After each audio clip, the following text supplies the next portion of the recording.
All right, stretching. I'm gonna go really quick through this. We're gonna do a really detailed rolling and stretching video later, like super detailed. But for now, I'm gonna give you my 5 stretches and 2 foam rolls that I recommend doing before every workout. Now, there's a lot more you could do, but these are the basic foundations of what you have to do. Stretch number 1 is to toe touch. It's really, really simple. You're gonna reach down, touch your toes, right? So everyone knows that stretch. What I want you guys to do is hold it for 30 seconds. So you're gonna count 1, 2, 3. And what I like to do is like you challenge yourself. So maybe at first you could only get down this much. Then later maybe you could touch your hands. Then maybe you could go all the way down. Then maybe your palms could touch the ground. Well, I'm pretty flexible, aren't I? All right, so you want to get better every time you stretch. You don't want to just like stay the same exact time every time. You want to go more and more and more. So 30-second toe stretch. The next stretch you're going to do, there's 2 ways to do this, okay? And I think this is actually one of the best stretches you could possibly do. So it's kind of weird, but you're going to put your butt against the wall, and you're going to be sideways with your butt all the way against the wall. Then from there, you're going to lay on your back, so your butt is right against the wall. You're going to let gravity pull your feet down lower. It's always the girls that make the jokes. You think it's the guys. It's always the girls, always. So you're going to let gravity pull your legs down lower and lower and lower, okay? And you're just gonna hold it for 30 seconds. And eventually, you're gonna get better and better and better and better at it. If for some reason there's not a wall available, you could do this stretch. Just reach in the front, and you're gonna get more and more, and just keep walking forward until you can get lower and lower and lower. But this, by far, is my favorite, because you just sit there and check your phone or whatever and just relax. Okay, from there, there's 2 more stretches. So we got 1, 2, there's the hurdler stretch. So everyone's different in their flexibility and how their back is, but so you don't have to lay completely flat. So you want to put your foot all the way back here under your butt. It's called like this knee. I had surgery on it a long time ago, so I can't get it as under my butt as this one.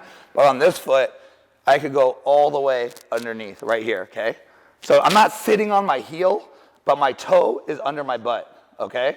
And from there, we're gonna lay down. And when you do it, you wanna put your hips forward like this. The more forward your hips are, the more you're gonna feel that stretch. And you can start bringing your knee in, and you can get better and better and better until you could lay all the way flat. You wanna go 30 seconds on this leg, 30 seconds on the other leg. Why it's so important to stretch your quads, and we're gonna get into this in a minute. A lot of people, in 17 years of doing this, I'll see people that say they have pain right underneath their kneecap. And 90% of the time, it's because there's a thick tendon-like muscle that runs right here.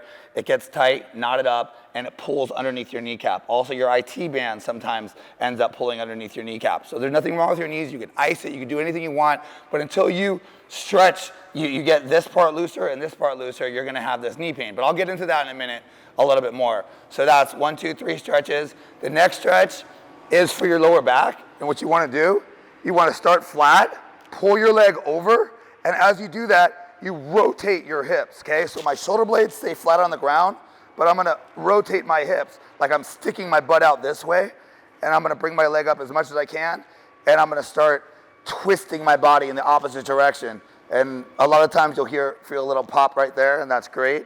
And you're gonna hold that for 30 seconds, and then you're gonna hit the other side for 30 seconds, okay? So now we got hamstrings, inner thighs, quads, lower back, and the last one is hip flexors.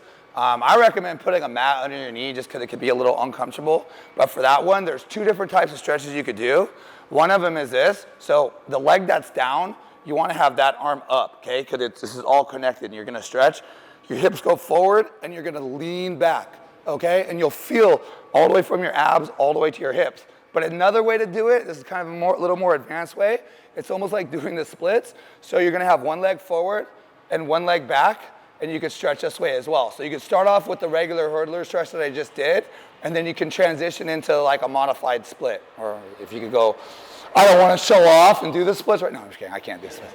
All right, so then you can stretch this way too, and you'll hit your hamstring again, and you'll get even more hip flexors, just a little different angle. So you go from that to that one right there. 30 seconds, and then hit the other leg for 30 seconds. Yeah, so those are the 5 major stretches you could do. Now, as for foam rolling, I'm gonna go over just 2 foam rolls.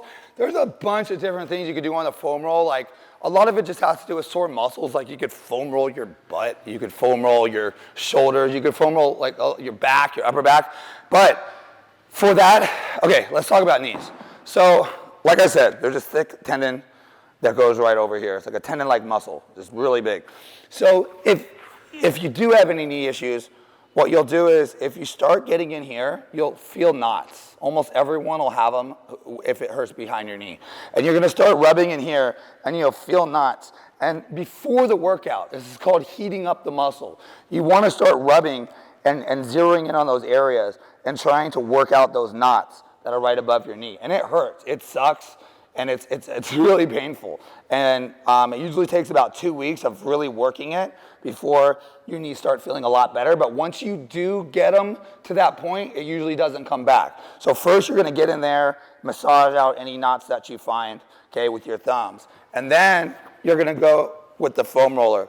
So the foam roller, you're gonna get to one end of the foam roller, it's gonna go in that same spot, and you're gonna roll back and forth on it. You could even go all the way up your quad if you want, but then make sure you go all the way to right above your kneecap. And then the other stretch, or the other foam roll you could do is right here on your IT band. So you're gonna go all the way to the bottom, to the very top of your knee, to your hip bone, right here, okay? And you're gonna roll that IT band out. And what that's gonna do is, it's gonna help stretch it out, heat it up, and get it ready for your workout. Kind of like tenderizing meat.